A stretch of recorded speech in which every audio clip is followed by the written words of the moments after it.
बहुत सारी चर्चाएं चलती ही है। ध्यान में आया कि चर्चा में जानकारी कम है।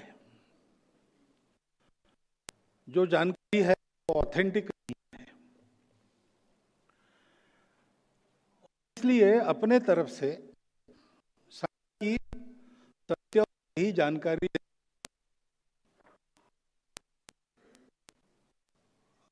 और सही जानकारी देना,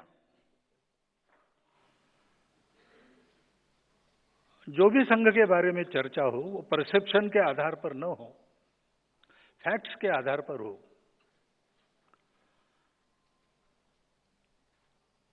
वो मालूम होने के बाद निर्णय क्या करना, निष्कर्ष क्या निकालना, वो तो जो सुनेगा उसका अपना अधिकार है। किसी को कन्विंस नहीं करना है, बस बताना है। इस उद्देश्य से वो संवाद हुआ और वो संवाद अपेक्षाकृत बहुत अच्छी तरह हुआ।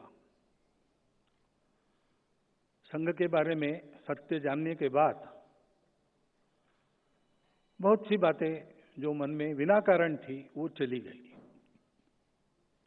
उस सभा में आए हुए सब लोग संघ के बन गए ऐसा नहीं कह सकते, लेकिन वो उद्देश्य भी नहीं था। अभी शताब्दी के कार्यक्रमों का विचार जब हो रहा था तब फिर से ये कल्पना आई कि फिर से ऐसा एक संवाद उस समय एक ही स्थान पर हुआ था,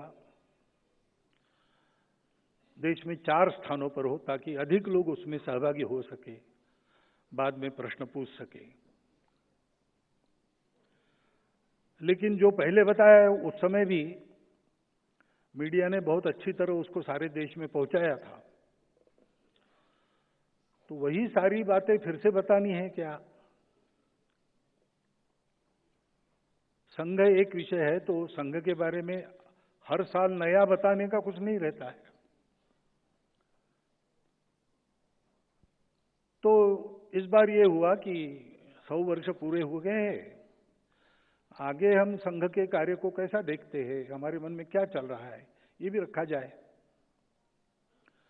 इसलिए न्यू हॉराइजन्स, नए क्षितिज, ऐसा शब्द व्याख्यानमाला के टाइटल में है।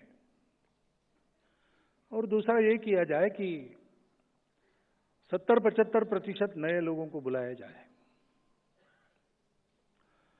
तो इसलिए जो 2 व्याख्यान होने वाले हैं उसमें आज के व्याख्यान में संघ के बारे में मैं बताऊंगा। पिछली बार जो 2 भाषणों में बताया वो एक भाषण में बताऊंगा। 100 साल की संघ की यात्रा हो रही है। क्यों हो रही है? संघ चलाना है ऐसा नहीं है। संघ चलाने का एक उद्देश्य है। और ये राष्ट्रीय स्वयंसेवक संघ क्यों शुरू हुआ, इतनी सारी बाधाएं वगैरह आई, स्वयंसेवकों ने सारी कठिन परिस्थितियों में से रास्ता निकालकर इसको चलते क्यों रखा, और 100 साल चलने के बाद भी नए क्षितिजों की बात क्यों कर रहा है, इसका अगर एक वाक्य में आपको उत्तर देना है तो वो वाक्य संघ की प्रार्थना के अंत में हम स्वयंसेवक लोग रोज कहते हैं, भारत माता की जय। अपना देश है, उस देश की जय जयकार होनी चाहिए। उस देश को विश्व में एक अग्रगण्य स्थान मिलना चाहिए। लेकिन क्यों मिलना चाहिए? अग्रगण्य स्थान तो एक ही देश प्राप्त करेगा और विश्व में सैकड़ों देश है। उसके लिए भी एक नई स्पर्धा उत्पन्न करनी है क्या? तो ऐसा कोई इरादा नहीं है।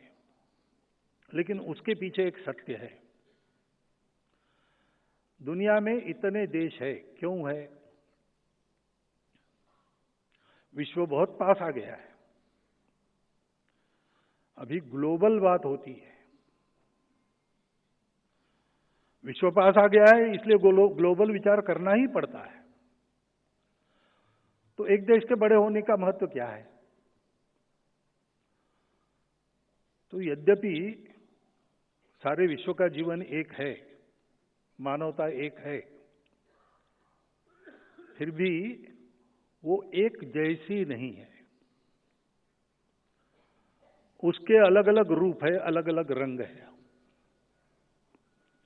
और ऐसा होने के कारण विश्व की सुंदरता बढ़ी है, क्योंकि हर एक रंग का अपना अपना कंट्रीब्यूशन है, योगदान है। और अगर विश्व के इतिहास को देखते हैं तो स्वामी विवेकानंद का वो कथन कि every nation has a mission to fulfil, प्रत्येक राष्ट्र को एक मिशन होता है दुनिया में जो फुलफिल करना है। प्रत्येक राष्ट्र का विश्व में कुछ योगदान होता है जो समय समय पर उसको करना पड़ता है। वैसे भारत का भी अपना एक योगदान है। विश्व के किसी देश को बड़ा होना है, अपने बड़प्पन के लिए नहीं होना है, उसके बड़े होने से विश्व के जीवन में जो एक आवश्यक नई गति चाहिए वो पैदा होती है, उसका उस प्रकार का योगदान होता है। इसलिए योगदान करने लायक उसको बनना है, इसलिए बड़ा होना है। और इसलिए संघ के निर्मिति का प्रयोजन भारत है, संघ के चलने का प्रयोजन भारत है, और संघ की सार्थकता भारत के विश्व गुरु बनने में है। क्योंकि भारत का एक योगदान दुनिया में हो, योगदान उसको देना है, उसका समय आ गया है। इसके बारे में कल हम अधिक चर्चा करेंगे। परंतु ये भारत के उत्थान की शुरुआत कब हुई? तो एक धीमी और लंबी प्रक्रिया है जो अभी भी चल रही है। हमारे इतिहास में हम जानते हैं कि हम वैभव के शिखर पर थे, स्वतंत्र थे, फिर आक्रमण हुए, हम परतंत्र हुए, और 2 बार बड़ी परतंत्रता झेलकर हम स्वतंत्र हुए। उस परतंत्रता में से मुक्त होना ये पहला काम था। अपने देश को बड़ा करना है तो स्वातंत्र्य आवश्यक है। श्रृंखलाओं में बंधा आदमी स्वतंत्रता प्राप्त नहीं कर सकता, और इसलिए अपने लिए कुछ कर भी नहीं सकता है। तो ये स्वातंत्र्य के लिए प्रयास शुरू हुए, और एक व्यापक अखिल भारतीय प्रयास, उसके लिए युद्ध 1857 में हुआ। वह युद्ध कुल मिलाकर विफल हुआ, और उस विफलता के कारण देश में विचार शुरू हुआ कि ये हमारा देश है, हमारी जनसंख्या प्रचंड है, हमारे अपने राजा महाराजा है, हजारों मील दूर से आकर मुट्ठी भर लोग जो इस देश को जबरदस्ती चला रहे थे, उनके सामने हम हार कैसे गए, हार क्यों गए? तो बहुत आशावादी लोगों का उत्तर था कि इस बार हार गए तो क्या हो गया, फिर से एक बार ऐसा ही प्रयास करना चाहिए, सशस्त्र क्रांति। तो एक धारा वो फिर से बह चली, क्रांतिकारकों की धारा। देश के लिए अपना जीवन, अपना यौवन हवन करने वाले लाखों उदाहरण उस धारा में से निकले, जो हम सब के आज भी प्रेरणा स्रोत है, आदर्श है जीवन के बारे में। देश समर्पित जीवन कैसा होता है।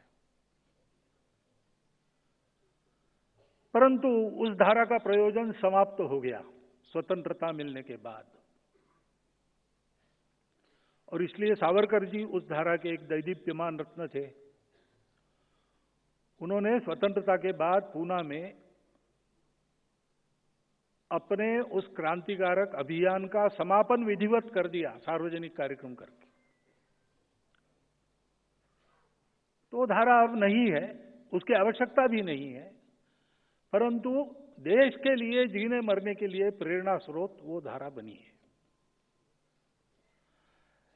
लेकिन कुछ लोगों को लगा कि ये लड़ाई में हम कम थे इसलिए नहीं हारे हैं, हमको राजनीति का पता नहीं है, लोगों में राजनीतिक जागृति नहीं है, केवल सैनिक लड़ेंगे तो काम नहीं होता है, सामान्य व्यक्ति भी खड़ा होना चाहिए। और इसलिए हम परतंत्र है इसका उनको भान करा देने वाला राजनीतिक उपक्रम करना चाहिए। तो उस स्वतंत्रता के युद्ध के बाद 57 के बाद भारतीय असंतोष ठीक से व्यक्त हो और वो हानि न करे, इसलिए कुछ व्यवस्था हो रही थी, लेकिन इन सब लोगों ने उसको अपने वश में कर लिया और उसको स्वतंत्रता के लड़ाई का हथियार बनाया। इंडियन नेशनल कांग्रेस के नाम से वो धारा चली। उसी में से अनेक प्रकार के राजनीतिक प्रवाह निकलकर आज हम देखते हैं इतने सारे राजनीतिक दल अपने देश में है।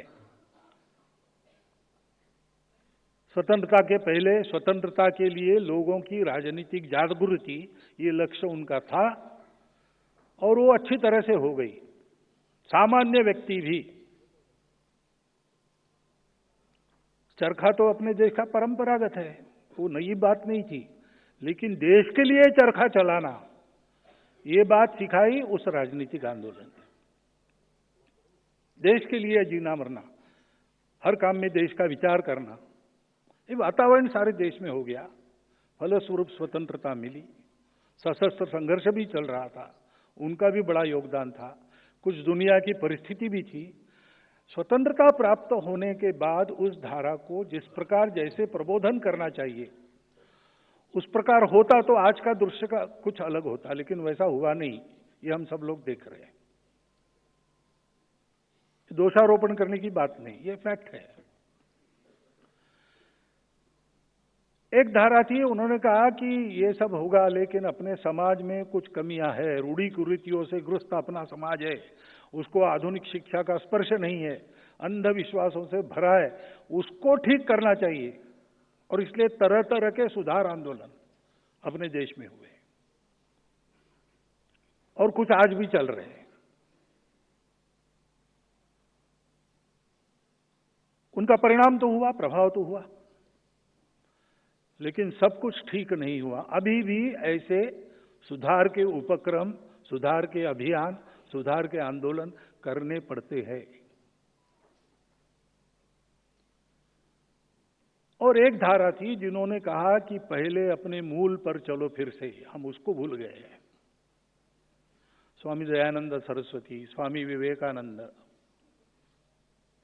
दो मुख्य नाम उसमें लिए जाते हैं, जिन्होंने अपने मूल पर समाज को खींचने का प्रयास किया। उसके चलते जो जो हुआ, इन पहले की 3 धाराओं सहित भारत में आज जो कुछ चल रहा है उस पर इनका प्रभाव है। कहीं ना कहीं प्रेरणा स्रोत वहां पर है, कहीं ना कहीं विचार का जो प्रवाह है वो वहां से जुड़ता है। परंतु ये चारों धाराएं चली, जैसा भारत हमको चाहिए। 75 वर्ष आजादी के पूरे हुए, लेकिन हम अभी ऐसा नहीं कह सकते कि वैसा खड़ा हुआ। इसका कारण क्या है? संघ के निर्माता जो थे डॉक्टर हेडगेवार, वो इन चारों धाराओं में काम कर चुके थे।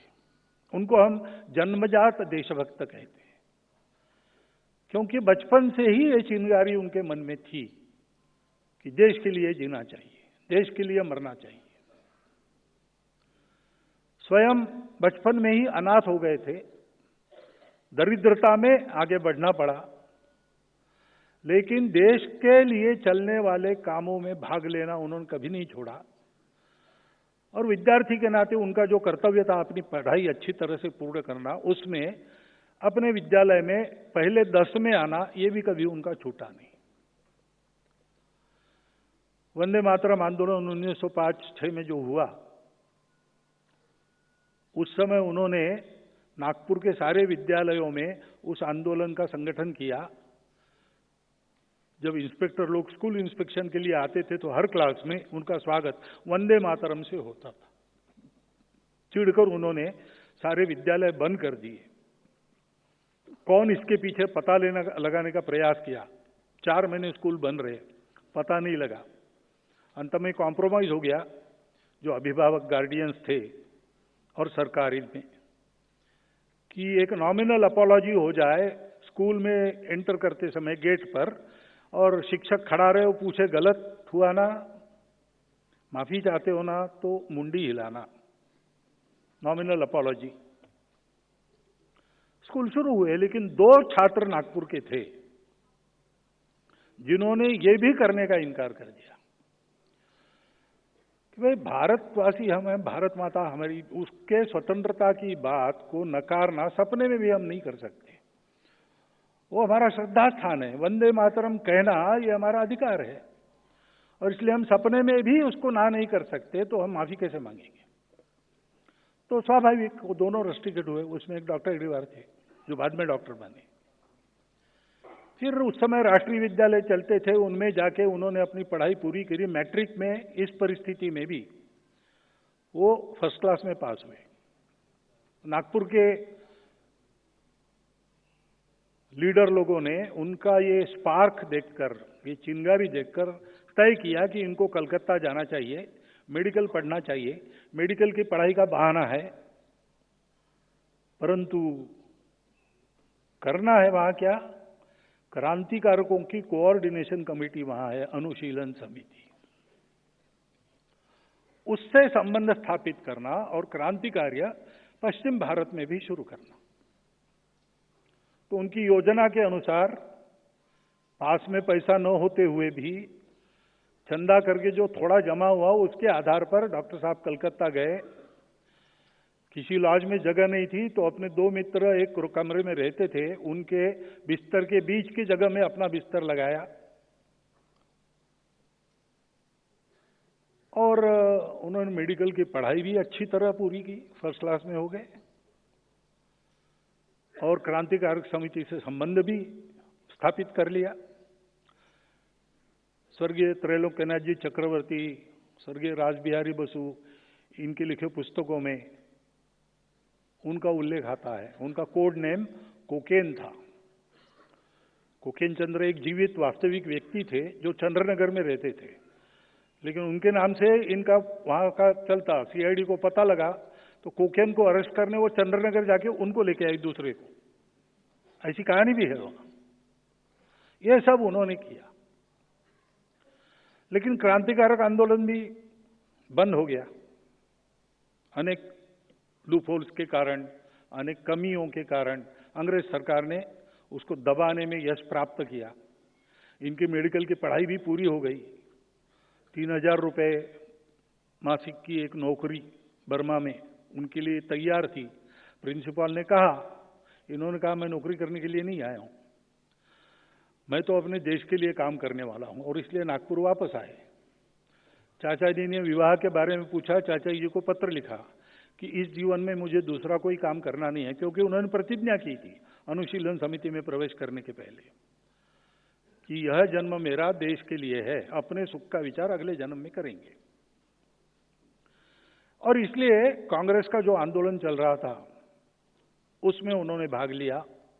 1920 में उस आंदोलन का प्रचार करते समय जो भाषण किए, उसके चलते सेडिशन का मुकदमा उन पर चला, और उसमें उन्होंने अपना डिफेंस दिया। डिफेंस देते नहीं थे, लेकिन उन्होंने कहा कि मैं डिफेंस दूंगा तो कोर्ट में मेरा और एक भाषण होगा, पत्रकार वगैरह आएंगे, और एक बार मेरे प्रचार की मुझे संधि मिलेगी। और उन्होंने भाषण किया। वो भाषण करने के बाद जो जजमेंट आया, उसमें जज ने लिखा कि जिन भाषणों के कारण इनको आरोप लगा है इन पर, उन भाषणों से इनका बचाव का भाषण ज्यादा सेडिशियस है, क्योंकि उन्होंने यहीं से शुरुआत की कि अंग्रेज लोग हमारे ऊपर राज्य कर रहे हैं, ये किस कानून के तहत कर रहे हैं, उनको किसने अधिकार दिया। स्वतंत्रता तो प्रत्येक व्यक्ति का जन्मसिद्ध हक है। मैंने लोगों को यही बताया है, स्वतंत्रता प्राप्त करने के उपाय बताए हैं, किसी के विरोध में कुछ नहीं कहा है। जो आपके भाषण लिखने वाले लोग हैं उनको मराठी भी ठीक से नहीं आता, मेरे भाषण मराठी में हुए। आरोप तो आपका झूठा है, लेकिन ये कोर्ट भी बेकानूनी है। इस न्याय को, इस न्यायाधीश को, इस न्यायालय को मैं नहीं मानता, ऐसा उन्होंने कहा। और इसलिए उनको 1 वर्ष सश्रम कारावास हुआ। सब ऐसे जो आंदोलन थे, क्रांतिकारकों का आंदोलन था, राजनीतिक जागृति के आंदोलन थे, समाज सुधार के काम थे, धर्म जागृति के काम थे, अपने मूल पर वापस आने के लिए, इन सब में उन्होंने प्रामाणिकता से, निस्वार्थ बुद्धि से, कार्यकर्ता के नाते काम किया। कार्य पद्धति जान ली, कैसा काम करते हैं, समाज की स्थिति क्या है, ये करने से समाज में क्या होता है, ये सब उन्होंने जान लिया, अनुभव लिया। और इस लंबे समय के दौरान उनका इन सब काम में काम करने वाले जो श्रेष्ठ लोग थे, धुरीण थे, लीडर लोग थे, उनसे संपर्क आया, चर्चा भी हुई। उनकी यह सक्रियता संघ स्थापना के बाद भी कायम थी। संघ शुरू होने के बाद 1930 में जंगल सत्याग्रह हुआ। उस जंगल सत्याग्रह में भी वो संघ के सरसंघ चालक हो गए थे, उसको छोड़कर नया सरसंघ चालक नियुक्त करके आंदोलन में गए। वहां भी उनको 1 वर्ष सश्रम कारावास की सजा हुई। वो काटकर वापिस आए, फिर जो सरसंघ चालक बने थे उन्होंने अपना कार्यभार वापस कर लिया, फिर संघ का नेतृत्व किया। तो उनका अनुभव था। और इस दौरान सबसे बात हुई, सुभाष बाबू से, महात्मा जी से, लोकमान्य तिलक से, चंद्रशेखर आजाद, भगत सिंह, राजगुरु जी को तो महाराष्ट्र में अंडरग्राउंड उन्होंने रखा, नागपुर में रखा। बाद में लगा कि नागपुर सेफ नहीं उनके लिए, तो अकोला में भेजा। ये सब करते हुए इन सब लोगों से चर्चा होती थी, तो उनको ध्यान में आया कि सब लोगों को ऐसा लगता है कि हमारे उपाय अधूरे रहेंगे अगर इस समाज के जो कुछ दुर्गुण हैं, जो घुस गए हैं इसमें, उसको दूर न किया जाए। क्योंकि एक बात तो स्वतः सिद्ध है कि देश को बड़ा करना है, देश को स्वतंत्र करना है, कुछ भी करना है तो नेताओं के भरोसे, संगठनों के भरोसे नहीं होता। वो सहायक जरूर होते हैं, लेकिन सबको लगना पड़ता है, सब में एक गुणवत्ता आनी पड़ती है। पूरे समाज के प्रयास से कोई भी परिवर्तन आता है। आज अपने देश को बड़ा करना हम चाह रहे हैं, वो किसी के भरोसे छोड़ के नहीं होगा, सब सहायक होंगे। नेता, नीति, पार्टी, अवतार, विचार, संगठन, सत्ता, सब इनका रोल असिस्टेंस का है। लेकिन मुख्य कारण जो बनता है वो समाज का परिवर्तन है, समाज की गुणात्मक उन्नति है। और बिना उसके हुए हमारे काम फुलफिल नहीं होंगे। जो इश्यूज लिए हैं वो शायद रिजॉल्व हो जाएंगे, लेकिन वो फिर से खड़े नहीं होंगे, इसकी कोई गारंटी नहीं। क्योंकि स्वतंत्रता की बात ले तो हम देखते हैं कि कितना लंबा ताता है आक्रामकों का। हर बार कोई आता था, हमको देखते देखते जीत लेता था, फिर हम जागरूक होकर उसको खदेड़ देते थे, दूसरा आता था। ये सब बार बार क्यों होता है? क्योंकि कुछ ऐसे दोष है जिनको निकालना चाहिए, कुछ ऐसे गुण है जिनको विकसित करना चाहिए। और इसलिए ये काम किसी को करना पड़ेगा, हम लोग नहीं कर सकते क्योंकि हमने अपना अपना काम चुन लिया है। इनका भी अध्ययन, डॉक्टर हेडगेवार का भी अध्ययन, चिंतन, वो इसी निष्कर्ष पर आया था। जिन महानुभावों के मैंने नाम लिए हैं उन सबको आप पढ़ लीजिए तो आपको ये भाव मिलेगा। उसके बारे में बहुत लोगों ने लिखा है। स्वदेशी समाज नाम का श्री रविन्द्रनाथ ठाकुर जी का निबंध पढ़िए। उसमें उन्होंने कहा है कि समाज की जागृति राजनीति से नहीं होगी। हमारे समाज में समाज का स्थानीय नेतृत्व खड़ा करना पड़ेगा। उन्होंने शब्द किया है नायक। जो स्वयं शुद्ध चरित्र है, जिसका समाज से निरंतर संपर्क है, समाज जिस पर विश्वास करता है और जो अपने देश के लिए जीवन मरण का वर्ण करता है, ऐसा नायक चाहिए, ऐसा उन्होंने कहा है। इतने बड़े खंडप्राय देश में, गांव-गांव में, गली-गली में ऐसा नायक चाहिए जिसके जीवन से एक वातावरण बनता है, वातावरण में समाज अपनी कृति बदलता है। ऐसे नायकों का निर्माण होना चाहिए। रविन्द्रनाथ ठाकुर ने स्वदेशी समाज में बहुत स्पष्ट रूप से यह बताया है।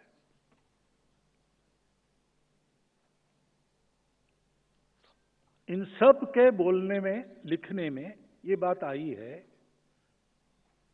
कि राष्ट्र को खड़ा करना है तो अपना राष्ट्र नया नहीं बनाना है। हमारे यहाँ पहले से हिंद स्वराज में गांधी जी ने लिखा है कि युवा वृद्ध को प्रश्न पूछता है कि अंग्रेजों के आने के कारण रेल लाइन वगैरह आ गई, सारा देश एक बन गया।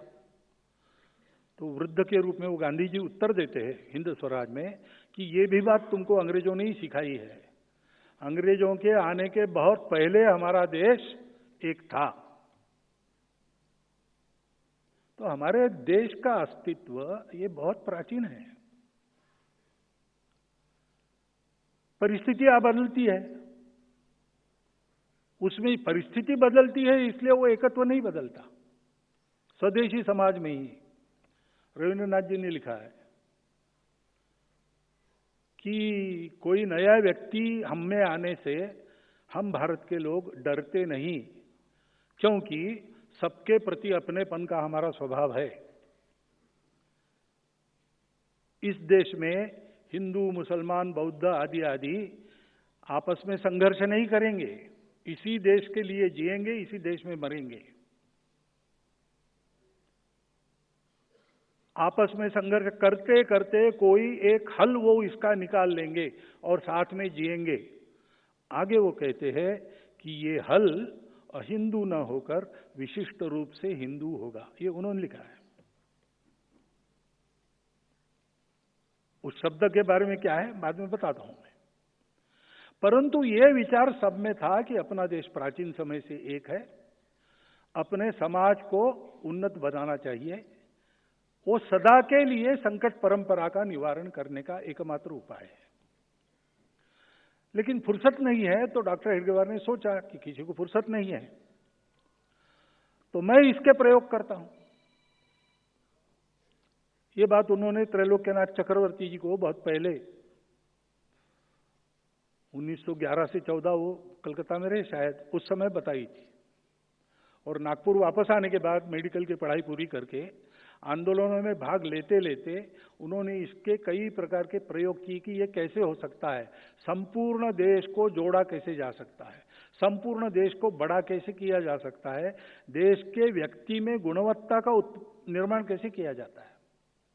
इसके अनेक प्रयोग किए उन्होंने भारत सेवाश्रम संघ के काम को देखा था। वो जिस अनुशीलन समिति के सदस्य थे उनके भी कई ऐसे मनुष्य निर्माण के कार्यक्रम चलते थे। ये सारा अनुभव लेकर उन्होंने एक चिंतन किया, एक उपाय निकाला, उसका प्रयोग किया और उस प्रयोग के यशस्वी होने के बाद उसकी चर्चा की। उनके जो तरुण साथी सार्वजनिक जीवन में सक्रिय तो थे ही, तो बहुत सारे तरुण उनके व्यक्तित्व के कारण उनके साथ रहते थे, उनसे चर्चा की और 1925 में घोषणा की। 100 वर्ष हम आज मना रहे, लेकिन प्रत्यक्ष ये इस संघ का बीजारोपण उसके कई वर्ष पहले डॉक्टर साहब के मन में हुआ था। मन में उस बीज ने एक आकार धारण किया, अंदर एक अंकुर धारण किया और 1925 के विजयादशमी के बाद डॉक्टर साहब ने घोषणा की कि आज से यह संघ हम प्रारंभ कर रहे हैं। उद्देश्य उन्होंने कहा संपूर्ण हिंदू समाज का संगठन। अब यहां प्रश्न खड़ा होता है, बाकी लोगों को क्यों छोड़ा? तो पहली तो बात है कि जिनको हम हिंदू समाज कहते हैं आजकल, हिंदू समाज, हिंदू नाम लगाना जिसको है उसको इस देश के प्रति जिम्मेवार रहना पड़ेगा। ये रिस्पॉन्सिबल समाज है, क्योंकि इसको नाम मिला है, इस देश के लोगों को वो नाम मिला है, बहुत पहले मिला है। महावीर प्रसाद जी द्विवेदी है, उन्होंने लिखा है कि जरतुष्ट्र के काल में बाहर के लोगों ने हमको ये नाम दिया, हमको तो जरूर नहीं थी अलग नाम की। हमने अपना धर्मशास्त्र लिखा तो मानव धर्मशास्त्र यही उसका नाम है, क्योंकि हमारे यहां यही कहते थे हम, माता च पार्वती देवी, पिता देवो महेश्वरा, बांधवा शिवभक्ताश्च, स्वदेशो भुवनत्रया, या अयम निजः परो वेति गणनाम लघुचेतसाम उदार चरिता नाम तु वसुधैव कुटुंबकम। हम मनुष्यों में अंतर नहीं करते थे, सारे मानव।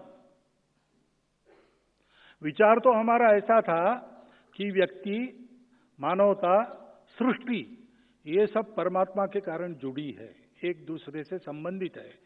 एक का जो होता है वो दूसरे पर भी परिणाम करता है, और इसलिए मनुष्य को अपने विकास का विचार करना है तो इन तीनों के विकास में अपना विकास है, ये मानकर अपने विकास का प्लान करना पड़ता है।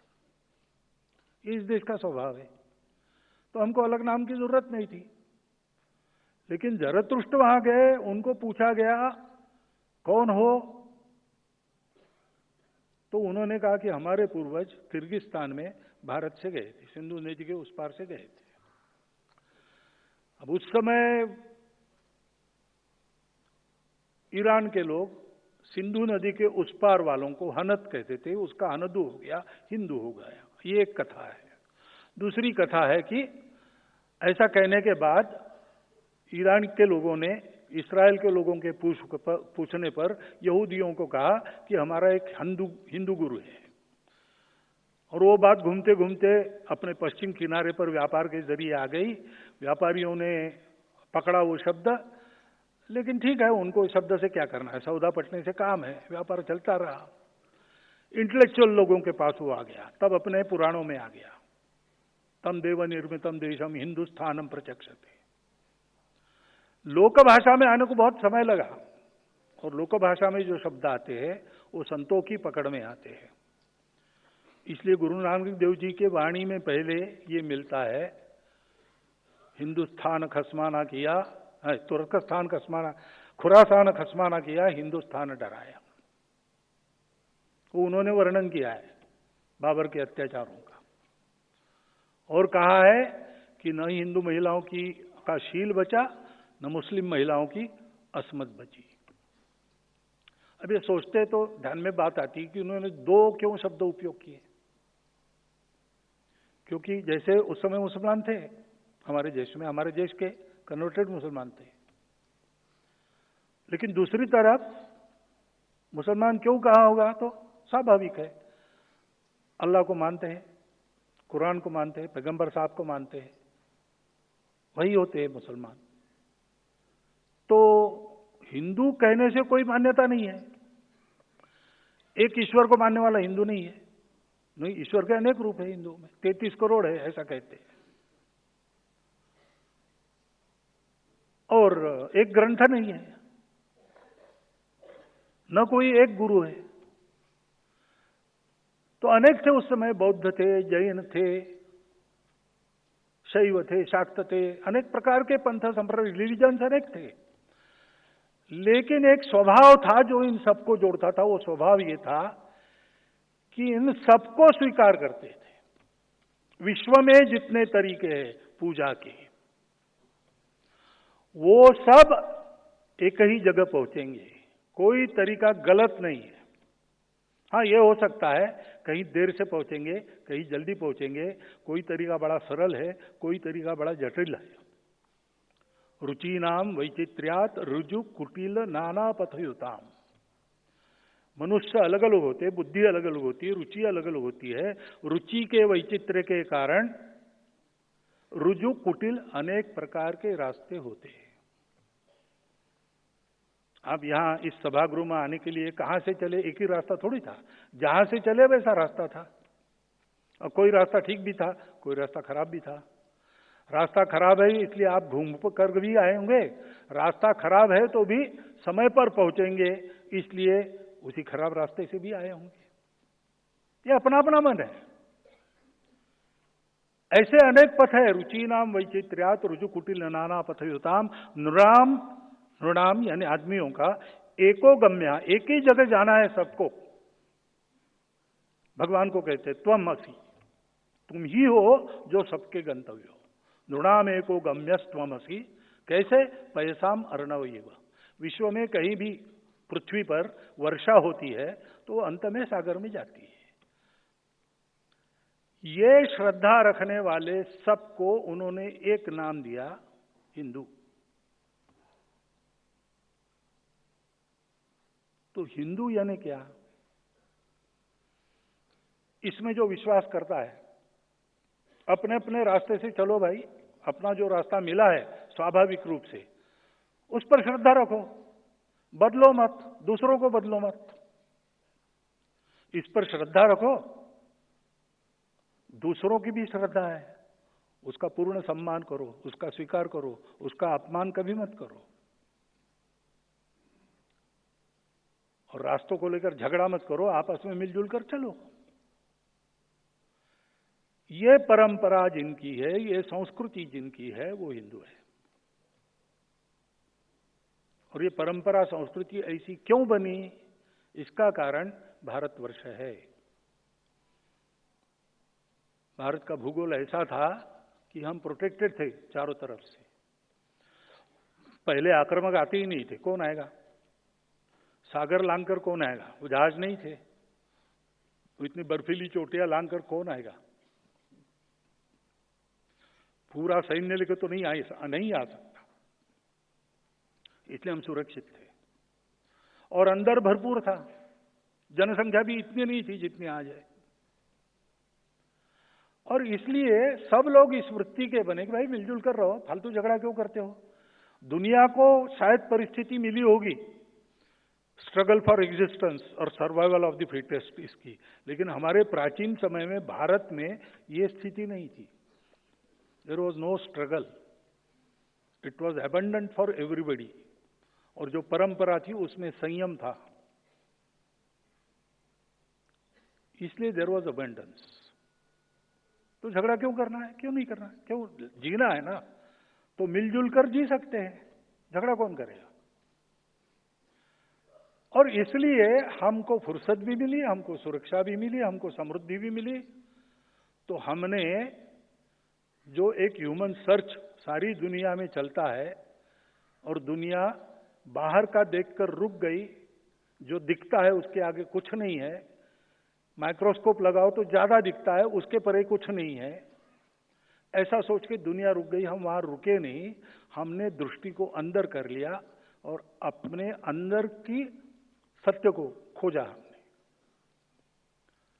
और उसने हमको बताया कि सर्वत्र एक ही है, दिखता अलग अलग है, सब एक है। और इसलिए अपना स्वाभाविक धर्म क्या है? समन्वय, संघर्ष नहीं। तो ये जो संस्कृति थी, उस संस्कृति का उपजाव क्यों हुआ? वो इसी के कारण हुआ है। और इसलिए उस मातृभूमि के प्रति भक्ति है। मां ने हमको अन्न पोषण केवल इतना नहीं दिया, संस्कार दिए है। भारत माता ने हमको ये संस्कार दिया है, वो हमारी मां है। और ये केवल कपोलकल्पित बात नहीं है, इसके आधार पर प्राचीन समय से हमारे पूर्वज जीते आए हैं। ऐसा जीवन खड़ा करने के लिए उन्होंने खून पसीना सब बहाया, प्राणदान भी किया है। इस भूमि के संरक्षण संवर्धन के लिए भी बलिदान दिया है, परिश्रम किया है। वो इतिहास हमको प्रेरणा देता है, वो पूर्वज हमारे पूर्वज है। इनको मानने वाला वास्तव में हिंदू है। लेकिन जब संघ शुरू हुआ तब ये परिस्थिति थी कि ऐसे सब लोग अपने आप को हिंदू नहीं कहते थे, और आज भी नहीं कहते कुछ लोग। तो हिंदू के हम प्रकार मानते हैं, जो जानते हैं वो हिंदू है, उनको गौरव है। जो जानते हैं वो हिंदू है, लेकिन गौरव क्या करना भाई, दुनिया में होते हैं, हम हिंदू है, चलो।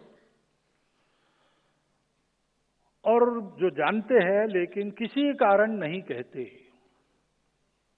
मैं कारणों में नहीं जाता, नहीं कहते। और जो जानते नहीं है कि वो हिंदू है, लेकिन ऐसे लोगों को भी जो जानते नहीं है, हिंदवी कहने से बुरा नहीं लगता, भारतीय कहने से बुरा नहीं लगता, सनातन का भी कुछ लोग स्वीकार करते हैं। ये शब्द क्या है, समानार्थी शब्द है। और इसलिए हम लोग ऐसा नहीं कहते कि आप हिंदू ही कहो, आप हिंदू हो, ये हम बताते हैं, नहीं भाई हम हिंदवी है, हम भारतीय है, ठीक है। इसका कंटेंट समझो। इन शब्दों के पीछे केवल शब्दार्थ नहीं है, एक कंटेंट है। वो कंटेंट जियोग्राफिकल नहीं है, उस कंटेंट में एक भक्ति है भारत माता की, उस कंटेंट में एक परंपरा है पूर्वजों की जो हम सबकी समान है। डीएनए को भी देखो वही है। 40,000 वर्ष पूर्व से भारतवर्ष के लोगों का डीएनए एक है, अखंड भारत की भूमि पर जो है। और हमारी संस्कृति है मिलजुल कर रहने की। ये बातें अलग अलग अलग रूप जो है वो हमें अलगाव पैदा नहीं करते, क्योंकि हम ये मानते ही नहीं कि एक होने के लिए यूनिफॉर्म होना पड़ता है। यूनिफॉर्मिटी से यूनिटी आती है, ऐसा नहीं है। डाइवर्सिटी में भी यूनिटी है, क्योंकि डाइवर्सिटी भी यूनिटी का ही प्रोडक्ट है। लेकिन कोई परीक्षा है और प्रश्न आ गए 4, 2 तो बड़े कठिन है, 2 आसान है, पहले कौन सा? पहले आसान प्रश्न छोड़ो। इसलिए जो अपने आप को हिंदू कह रहे हैं, पहले उनको संगठित करो, उनका जीवन अच्छा बनाओ, तो किसी कारण जो अपने आप को हिंदू होके भी नहीं कहते वो भी कहने लगेंगे। वो तो होने लगा है। और किसी कारण जो भूल गए उनको भी याद आएगा, वो भी होगा। लेकिन करना क्या है, संपूर्ण समाज का संगठन, संपूर्ण हिंदू समाज का संगठन। हिंदू शब्द का आग्रह क्यों है हमारा? क्योंकि ये जो कंटेंट है, ये कंटेंट पूर्णतः व्यक्त करने वाला वो एक ही शब्द है। और हिंदू कहने से हिंदू वर्सेस ऑल ऐसा नहीं होता है, हिंदू बनाम कोई ऐसा नहीं है। क्योंकि हिंदू इसका मतलब इंक्लूसिव, इंक्लूसिविटी की मर्यादा क्या है? कोई मर्यादा नहीं।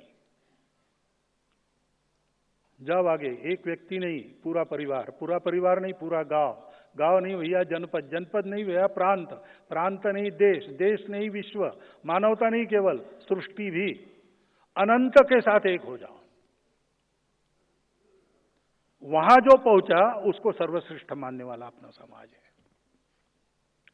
और इसलिए ये कोई संकुचित बात नहीं है, उल्टा ये अपने सारे विकास को संपूर्ण विश्व के साथ एक रूप होने को एक खुला रास्ता देने वाली बात है। उनका संगठन करना, इसलिए संघ निकला, क्योंकि पूरा समाज ऐसा होगा तभी होगा। लेकिन होने के लिए तो कुछ करना पड़ेगा, केवल तैयार होने से काम नहीं चलता, तैयारी का उपयोग करना पड़ता है।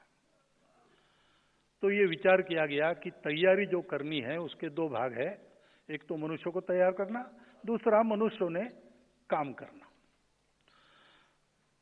तो जो मेथोडोलॉजी डेवलप हुई मनुष्यों को बनाने की, उस पर लगकर काम करने वाला एक संगठन राष्ट्रीय स्वयंसेवक संघ, उसको दूसरा कुछ नहीं। उसकी शाखा है, उसके स्वयंसेवक है, और बाकी सब जो होना है तैयारी के चलते वो करने वाले स्वयंसेवक रहेंगे। संघ संघ के नाते उसमें जाएगा नहीं। स्वयंसेवक बहुत है, संघ चलाने के लिए जो लगते हैं उनको छोड़ दिया तो भी बहुत सारे स्वयंसेवक है, वो सक्रिय हो जाए, समाज जीवन में जहां जिसकी आवश्यकता है वो करेंगे। ये तो सपने से भी ज्यादा दुष्प्राप्य बात लगती थी।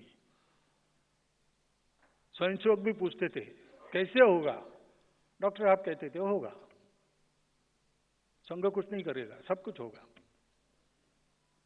और हो रहा है। अनेक क्षेत्रों में अपने स्वयंसेवक काम कर रहे हैं। वो जो विचार मिला है, जो संस्कार मिला है, उसके आधार पर उस क्षेत्र की आवश्यक है वहां पुनर्रचना करके आगे बढ़ रहे हैं।